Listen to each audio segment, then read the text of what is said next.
All right, so today we're going to do something a little different. Instead of digging into a dense article, we're going to break down just a single powerful sentence. A vision so vivid, it's pretty much a whole movie playing out in your mind. So this is it. This is our entire source material for today. On the surface, it just looks like a description, right? Maybe something you'd type into an AI image generator. But there's so much more going on here. These words are picked so carefully to make you feel something. So our goal is to figure out why. What makes this simple description hit so hard? Let's get into it. Okay, so to really get the power of the whole picture, we've got to zoom in on the pieces first.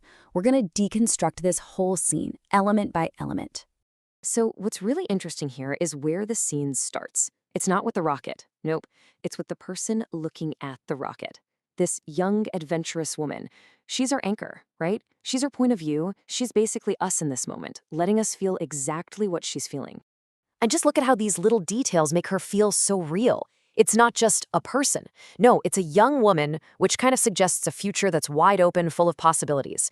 And she's got a messy bun and a yellow backpack. I mean, how specific is that? These are the little things that ground this absolutely epic scene in a reality we can all relate to. And of course, the setting, the Kennedy Space Center, that tells us she's on a journey. She's there to discover something. She's a real person having this totally extraordinary moment.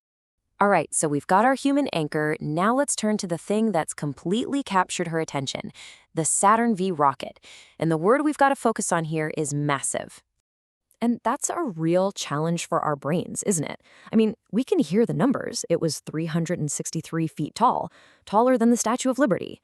But how do you actually feel that? How do you grasp that scale? Well, the scene gives us the answer. You need something human to compare it to. And this slide just lays it out perfectly. This is the core tension of the entire image. On one side, you've got the human scale, right? One person, a backpack, this quiet, personal moment. And then on the other side, you have the monumental scale, a rocket built by like 400,000 people, a massive national mission, a towering piece of history. The real magic, the goosebumps, that happens in the space between those two extremes. So massive in this context, it's not just a measurement. It's a psychological thing. It describes something so ridiculously large that it forces you to completely rethink your own place in the world. This is an object that doesn't just take up space, it commands it. And when you're standing in front of it, it changes you. And that feeling, that change, it has a name. Which brings us right here. The description flat out tells us what she's feeling: awe. But here's the thing about awe. It's not a simple emotion, like being happy or surprised. It's way more complex. It's a process. It's kind of the emotional destination of the journey we've just been talking about. Yeah, think about it. You don't just, glance at the Grand Canyon and go, neat. You experience it. And that's what awe is. It's the whole mental and emotional trip you take when you're faced with something so vast, so hard to wrap your head around. And this process, you can kind of break it down into a few steps. First up, you've got confrontation. That's our adventurer looking up, her brain just scrambling to process the sheer size of the Saturn V. Then comes contemplation. That's the moment it sinks in. What this rocket did, all the people who built it, the history packed into it. And finally, you get to connection. And this is the big one. It's that incredible feeling where you think, wow, if humanity could do this, then what am I capable of? So what's really crucial here is that this whole image is a meeting point. It's this one moment in time where two totally different kinds of adventure crash into each other.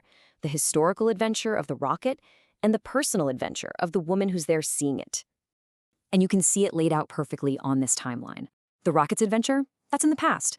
It was this huge collective mission to the stars. The woman's adventure, that's happening right now, in the present. It's her own personal journey of discovery. But here's the cool part. By seeing her have this experience, it creates a third timeline. That's our adventure, the viewers. It's the future inspiration we get just from watching her. And that's the beautiful symmetry of it, isn't it?